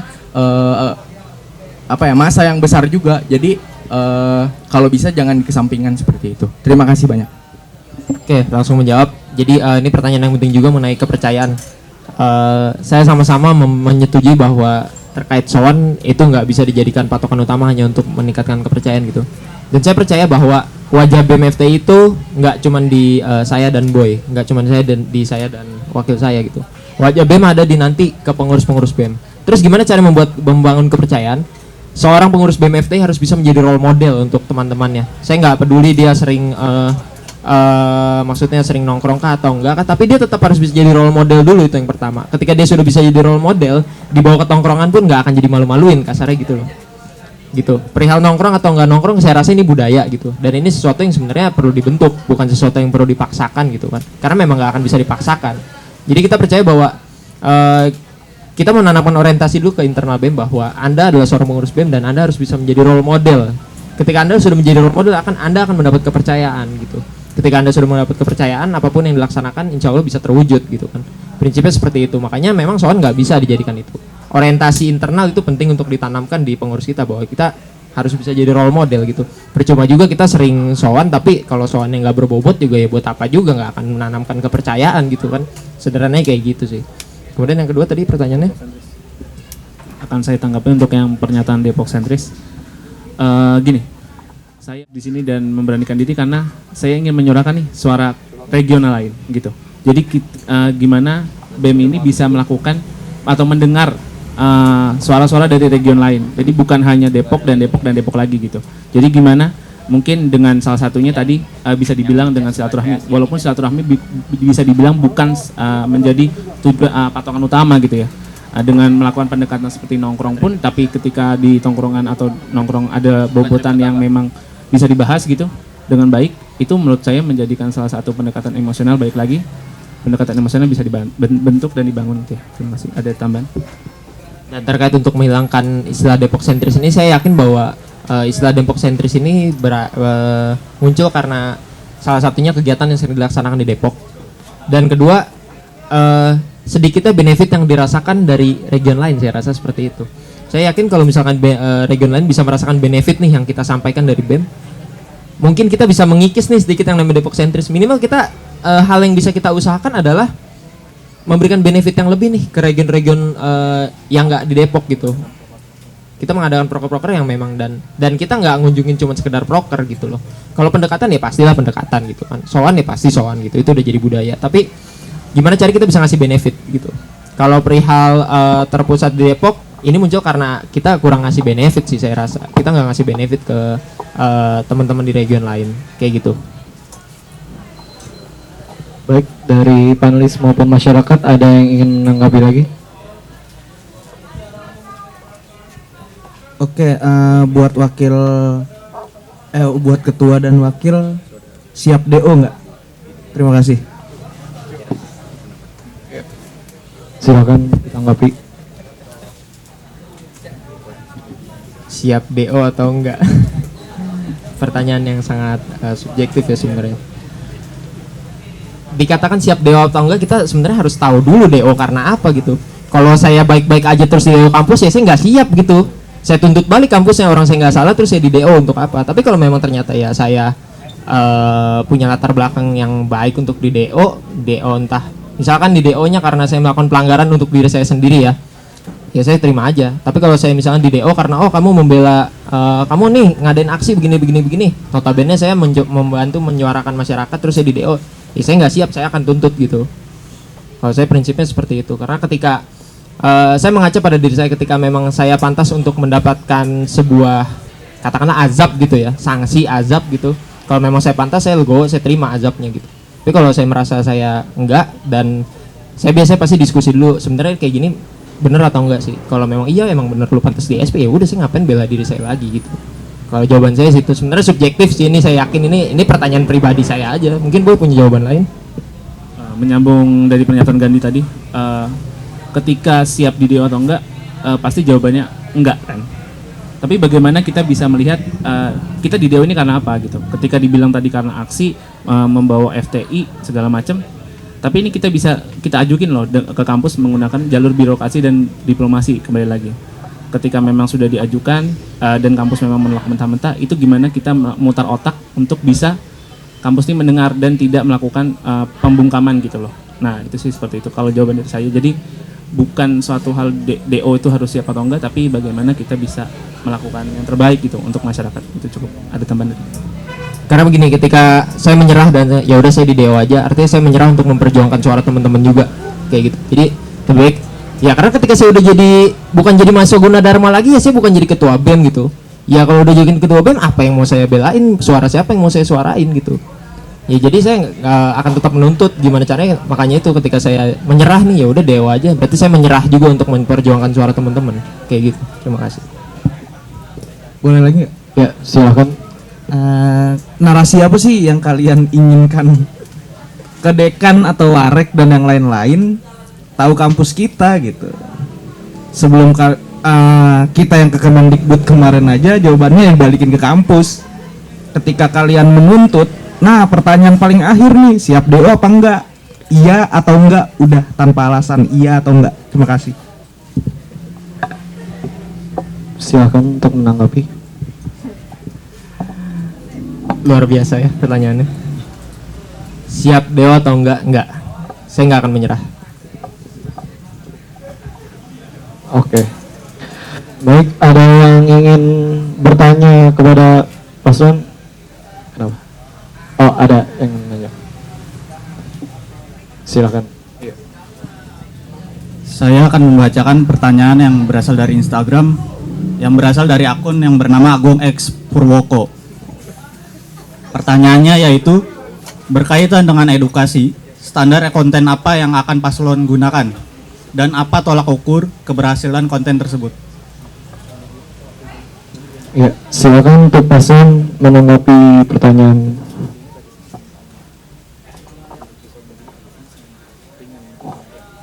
Akan saya tanggapi untuk pertanyaan konten. Gini, kami akan membentuk konten yang seringan mungkin dan nggak berbentuk narasi yang panjang terus masyarakat harus membaca berlembar-lembar. Jadi kami akan menanamkan poin-poinnya, poin-poin yang seperti interaktif dan bisa dipahami masyarakat secara mudah. Cukup itu. Ada tambahan mungkin? Dan juga bicara keberhasilan, aspek keberhasilan ya. Tadi tanya aspek keberhasilan ya. Aspek keberhasilan konten atau aspek apa? Tolak ukur. Tolak ukur keberhasilan ya. Tolak ukur keberhasilan ada reach yang dicapai dari akun tersebut kayak gimana gitu. Jadi itu bisa jadi salah satu tolak ukur. Kita punya 3 sosmed, ada Instagram, Twitter, dan ada Line gitu. Kita bisa menjadikan itu tolak ukur dari segi like, dari segi share yang dibagikan kayak gitu. Jadi dan benar kita mengejar konten yang sederhana, ringan dan mudah dibaca dulu kayak gitu. Kapan ngepost kompleksnya ya ada waktunya gitu. Tapi ada durasinya, jadi ringan kompleks, kompleks, nggak yang kompleks nggak akan dibaca dipastikan gitu. Kayak gitu sih. Terima kasih. Baik, terjawab sudah. Dari panelis maupun masyarakat ada yang ingin bertanya kembali? Sedikit boleh nambahin? Ya, silakan. Oh ya, dan konten apa lagi yang dibuat? Kita mau mencoba mengikuti tren yang lagi ada nih. Tren yang lagi ada dalam artian yang memang lagi digandrungin sama mahasiswa gitu ya. Entah podcast, entah vlog, entah anything gitu. Karena sekarang saya rasa di masa pandemi gini orang lebih senang sesuatu yang sifatnya video atau sifatnya mendengarkan gitu. Bacaan tetap kita post, cuman karena kita harus ngeliat pasar juga. Saat ini minat literasi agak sedikit kurang gitu. Tapi bukan berarti kita mengesampingkan, kita tetap nge-push, tapi jangan sampai mengabaikan gitu. Ada cara yang kita tempuh. Salah satunya dengan beradaptasi juga dengan kondisi yang ada gitu. Kayak gitu sih. Konten-konten menarik intinya. Kayak gitu. Baik, ini ada pertanyaan dari Bang Rida Mesin 17. Standar kualitas SDM pengurus BEM yang dikejar pada periode berikutnya akan seperti apa? Karena seiring berjalannya waktu, standar kualitas SDM-nya pasti akan selalu meningkat lebih tinggi lagi. Silakan ditanggapi. Akan saya tanggapi. Untuk SDM sendiri, kami akan harus bisa ketika melakukan open recruitment atau melakukan bidding itu dengan melihat ketika mewawancara atau melakukan bidding itu melihat komitmennya, melihat apa yang dia jawab bisa menampilkan diri dia seperti apa gitu. Itu harus kita lihat banget. Nah, dan ketika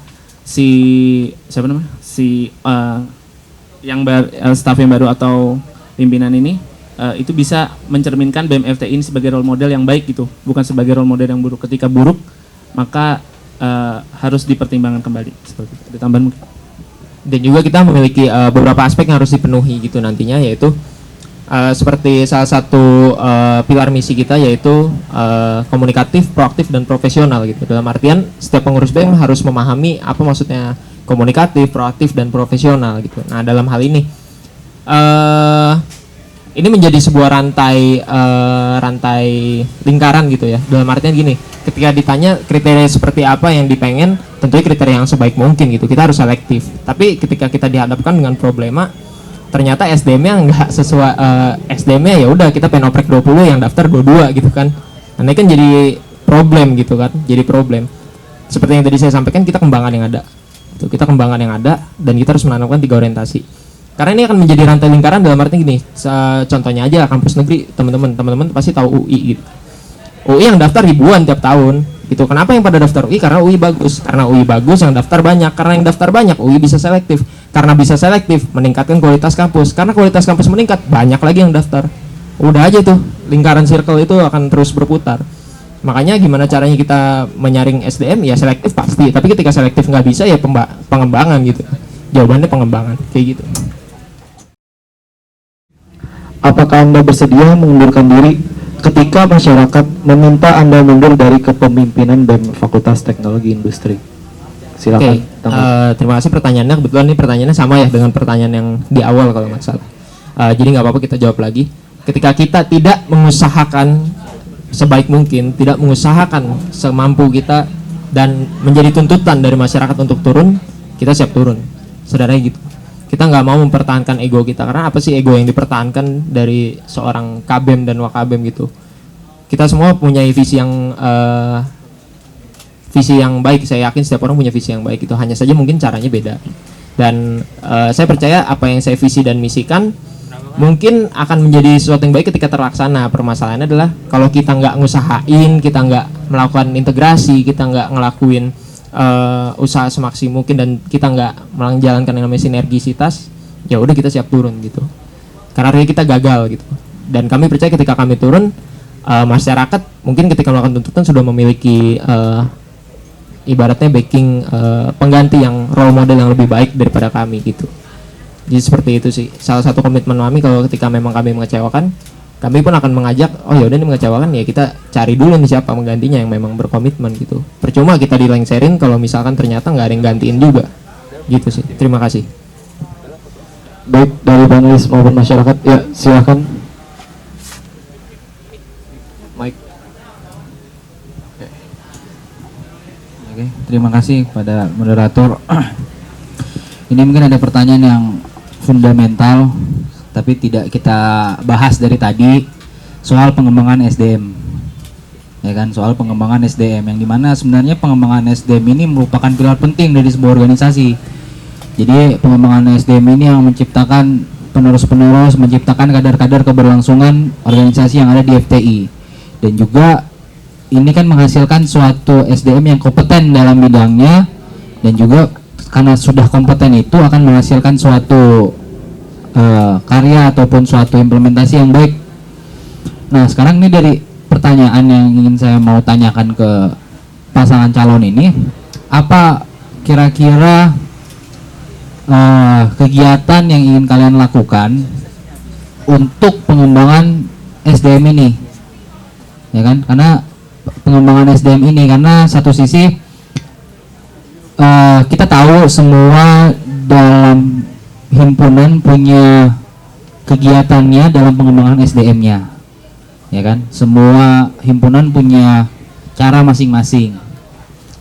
Tapi menurut saya agak sedikit kurang komplit kalau dari BEM hanya mengandalkan pengembangan SDM yang diciptakan dari himpunan. Kenapa dari BEM tidak melakukan kegiatan pengembangan SDM dalam artian ini pengembangan organisasi ya? Pengembangan organisasi, pengembangan intelektual pula. Itu, terima kasih. Oke, saya ingin menjawab. Saya mengibaratkannya seperti masak spaghetti. Masak spaghetti nggak bisa tuh sekaligus langsung kita ngerebus spaghetti, daging, saus tomat semua dicampur, nggak bisa gitu. Kalau menurut saya ya bisa, tapi nggak enak itu, jadi rasanya kayak mie rebus gitu kan. Saya mikirnya gitu. Jadi ketika saya mengibaratkan masak spaghetti ini kayak LDKO nih di jurusan. Saya masak sausnya gitu. Terus gimana caranya supaya enak? Ya udah dituangin tuh kan, dicampur ratain gitu. Kalau perlu dimasak lagi tuh biar makin mantep gitu. Tambahin keju, tambahin apa segala macam. Sederhananya kayak gitu. Nah, saya membayangkan sebuah kegiatan di mana kalau teman-teman di himpunan udah LDKO, kita ngadain namanya LDKA, latihan dasar kepemimpinan advance. Artinya kita melakukan latihan dasar kepemimpinan, tapi tingkatannya ini ya udah isinya ada himpunan sama ada BEM gitu. Mungkin ini sebuah gebrakan karena sebelumnya belum pernah terjadi gitu. Saya kira LDKO himpunan ya udah isinya himpunan, LDKO BEM isinya BEM. Gimana kalau kita sebelum bikin rangkaian latihan dasar kepemimpinan, isinya BEM dan himpunan, kita kasih problem solving, ya udah satu kelompok problem solving isinya BEM sama himpunan. Mau gimana pun mereka harus berkontribusi, harus bersinergi gitu. Dalam satu kelompok harus saling tukar pendapat, harus gini untuk menciptakan sebuah pemecahan masalah. Hal seperti itu sih yang saya bayangkan untuk kedepannya gitu. Terima kasih.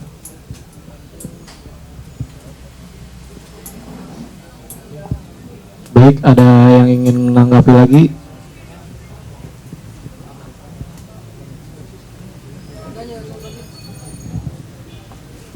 Oke, menanggapi yang tadi Fatih nanya juga, berarti ini termasuk ke SDM ini termasuk ke kaderisasi jurusan dong?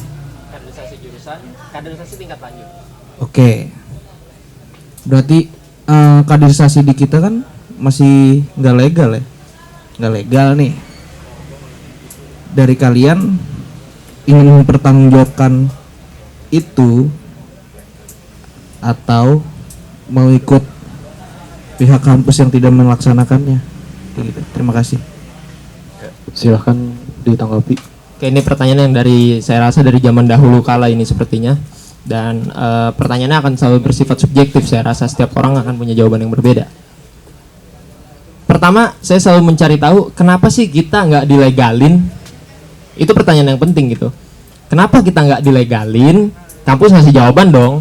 Jawabannya relevan ya kita terima. Oke. Oh, jawabannya ini, kita terima dulu, kita pahamin, kita serahin, kita diskusi bareng-bareng. Karena kata kampus begini kita siap nggak gitu.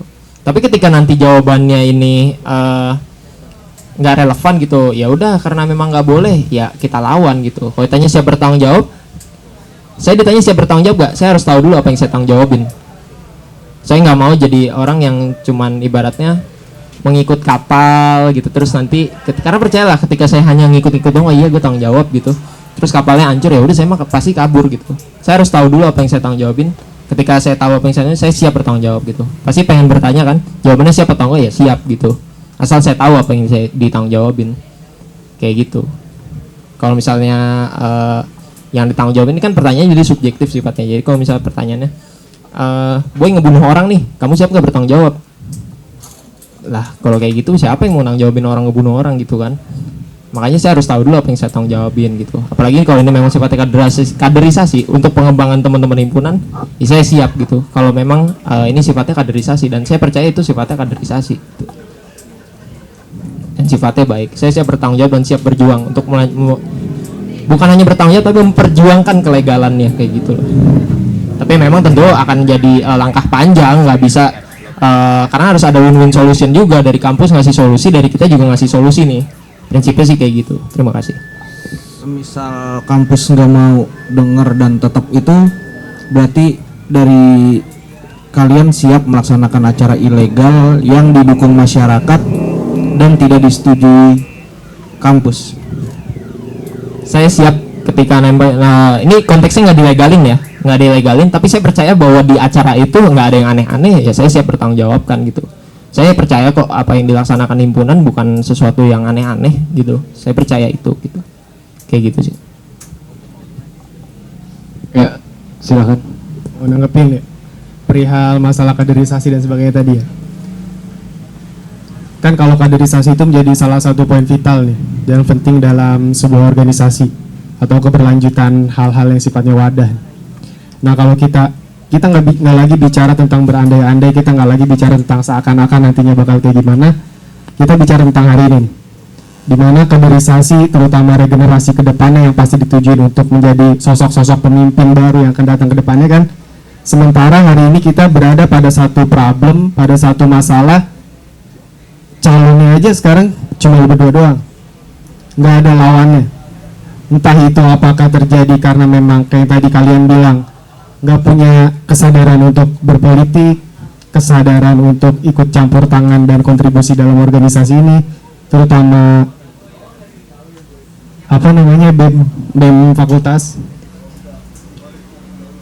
Dan jadi pertanyaan gue ini, yang pertama, menurut teman-teman berdua ini, kenapa hal itu bisa terjadi hari ini? Kenapa tidak ada, entah itu tidak ada kesadaran, atau mungkin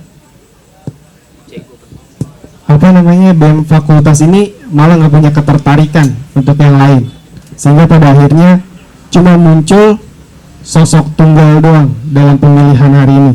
Itu yang pertama. Dan yang kedua, strategi apa yang teman-teman siapkan agar hal ini tidak terulang di masa yang akan datang, agar regenerasi kita nih yang tercipta untuk kedepannya benar-benar real. Memang itu kesadaran mereka, memang itu keinginan mereka, bukan karena ini ada kekosongan gak ada yang ngisi, mending gue aja yang ngisi. Terima kasih. Oke, terima kasih pertanyaannya, dan ini sebenarnya menjadi salah satu hal yang bukan hal yang menyenangkan bagi kami ketika kami berada di sini tunggal gitu. Jujur aja, ini bukan jadi hal yang menyenangkan.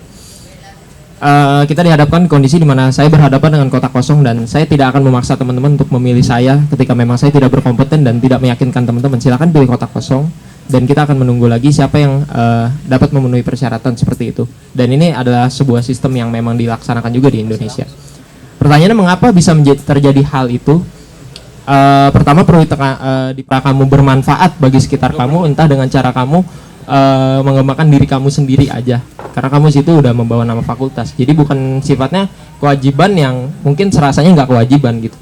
Kewajiban yang serasanya ketika kamu mengembangkan diri sendiri dan menjadi sesuatu yang bermanfaat bagi fakultas, tanpa kamu sadar kamu membawa nama fakultas itu sih. Jadi kewajiban, menurut saya untuk kewajiban terhadap BMFTI nggak ada, tapi kewajiban terhadap fakultas ada, kayak gitu.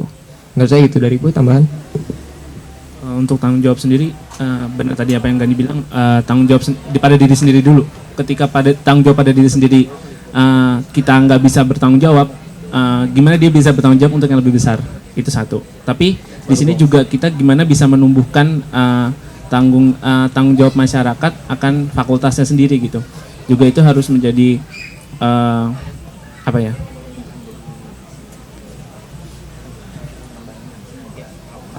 pelopor pengembangan masyarakat bisa mengerti fakultasnya gitu, mengerti keadaan di sekitarnya itu seperti apa. Terus lanjut untuk pertanyaan yang kedua, tadi soal kalau kalian kurang dikenal dan kurang didengar oleh masyarakatnya ketika kondisinya yang seperti ini, itu gimana tindakan dari kalian? Oke, akan saya tanggapi. Untuk itu kita bisa melakukan dari branding yang seperti apa? Branding yang seperti, karena sekarang mungkin bisa dibilang masanya media sosial gitu ya. Kita gimana bisa melakukan branding yang masyarakat ini bisa mengenal nih. Oh, ini tujuannya seperti ini. Oh, ini visinya seperti ini. Oh, ini misinya seperti ini. Oh, ada program kerja seperti ini. Jadi dari program kerja atau visi misi itu bisa masyarakat bisa, oh kayak gue bisa lebih ke sini nih, gue bisa berkembang di sini nih, oh gue bisa ngikutin ini. Jadi masyarakat kita melakukan branding secara dari BEM-nya, kita mengadakan suatu proker yang mungkin bisa untuk masyarakatnya, dan gimana masyarakat itu juga bisa awareness terhadap kita dengan konten-konten yang kita sediakan. Ada tambahan mungkin? Nah, sedikit kembali lagi ke pertanyaan pertama mengenai tanggung jawab. Saya merasa gini, sesuai dengan misi saya yang dimana saya ingin melakukan komunikatif terhadap semua kalangan gitu ya. Dalam artian mau Anda peduli dengan fakultas atau tidak, Anda tetap harus saya rangkul. Prinsipnya seperti itu. Saya akan tetap merangkul Anda. Saya akan membuat Anda jatuh cinta gitu terhadap fakultas. Cinta itu kan nggak bisa dipaksain nih. Makanya konsepnya adalah nggak harus bertanggung jawab, tapi kita yang punya tanggung jawab terhadap fakultas. Terserah Anda mau bertanggung jawab, terserah Anda mau peduli atau enggak, tapi kita akan peduli terhadap Anda. Komitmen yang kita tawarkan seperti itu. Kemudian untuk pertanyaan kedua tadi soal kita nggak dikenal ya, branding nggak dikenal. Saya merasa bahwa branding ini perlu dalam hal ini, bukan artinya melakukan pencitraan ya, tapi ini memang perlu gitu. Ketika Anda berada di sebuah negara dan Anda nggak tahu presidennya, ya tetap aja gitu. Rasanya aneh, dan saya yakin Jokowi juga nggak akan punya power kalau misalnya nggak dikenal sama masyarakatnya. Balik lagi ke salah satu upaya kami adalah kami melakukan kampanye semaksimal kami, dengan catatan bukan untuk menang sebenarnya. Kami ingin mengenalkan diri kami, ini loh kami. Anda bisa milih kami, bisa juga enggak gitu loh. Konsep kita kayak gitu, konsep kampanye kita. Makanya, buat apa lo kampanye? Orang lawan lo kotak kosong gitu. Buat apa gitu? Ya menurut kami penting gitu. Justru dengan kami kampanye, kami memberitahu masyarakat bahwa kami mencalonkan diri, bahwa inilah kami dengan segala kebaikan dan kekurangan kami. Silakan pilih, mau pilih silakan, mau tidak pun silakan. Itu salah satu branding yang kami lakukan. Ini jangka panjang dan memang kampanye itu menjadi salah satu kewajiban bagi paslon gitu ya. Menurut saya seperti itu sih. Jadi pertama branding, setelah branding ya kita akan menjalankan konten-konten gitu sih. Branding yang paling utama, branding itu.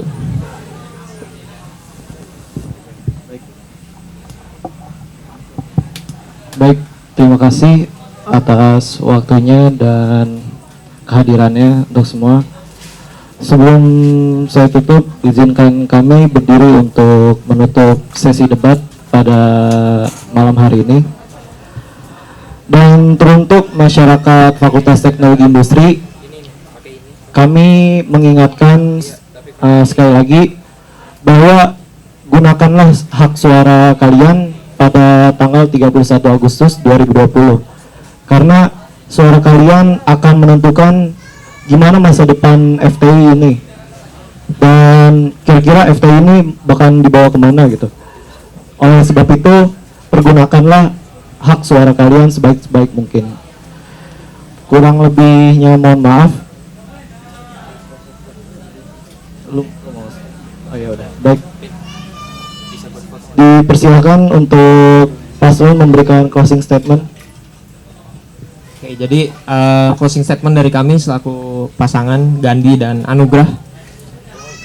Kami percaya bahwa keberhasilan sebuah kaderisasi adalah bagaimana tingkat pemilihan yang ada di Pemira. Sekali lagi, kotak kosong itu bukanlah aklamasi. Teman-teman punya pilihan untuk memilih kotak kosong, mencari siapa yang lebih baik lagi gitu. Tapi ketika teman-teman sudah yakin, kami akan sangat berterima kasih. Ketika teman-teman yakin, kami akan memperjuangkan apa yang teman-teman percaya gitu. Kami akan mewujudkan satu sinergi FTI untuk menciptakan masyarakat yang bersinergi dan berprestasi. Tambahan dari Boy? Untuk proses statement dari saya, ketika memang masyarakat memilih kami akan memperjuangkan semaksimal mungkin dan tidak mungkin lepas dari tanggung jawab apa yang diberikan masyarakat. Amanah, ketika amanah itu sudah di tangan kami, pasti akan kami jalankan sampai akhir. Terima kasih. Dan terakhir dari kami berdua, satu sinergi. Dan kami berjanji dan berkomitmen jika nanti terpilih bahwa kami akan menjalankan yang namanya satu sinergi FTI. Terima kasih. Baik, dipersilakan pasangan calon untuk meninggalkan tempat debat dan terima kasih atas waktunya sudah meluangkan waktu.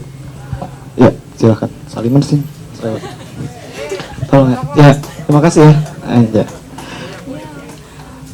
Karena sudah di penghujung acara, terima kasih untuk para panelis dan masyarakat telah menyaksikan debat pada malam hari ini dan ditunggu penggunaan hak suaranya pada tanggal 31 Agustus 2020. Kurang lebihnya mohon maaf. Ya, taufiq wal hidayah. Wassalamualaikum warahmatullahi wabarakatuh dan selamat malam.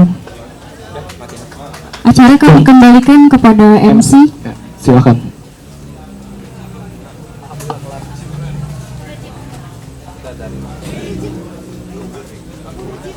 Demikianlah serangkaian acara debat publik Pemira FTI 2020. Semoga diadakannya acara ini dapat mengedukasi kita semua serta dapat meyakinkan diri untuk menggunakan hak suaranya dalam pemilihan yang akan datang.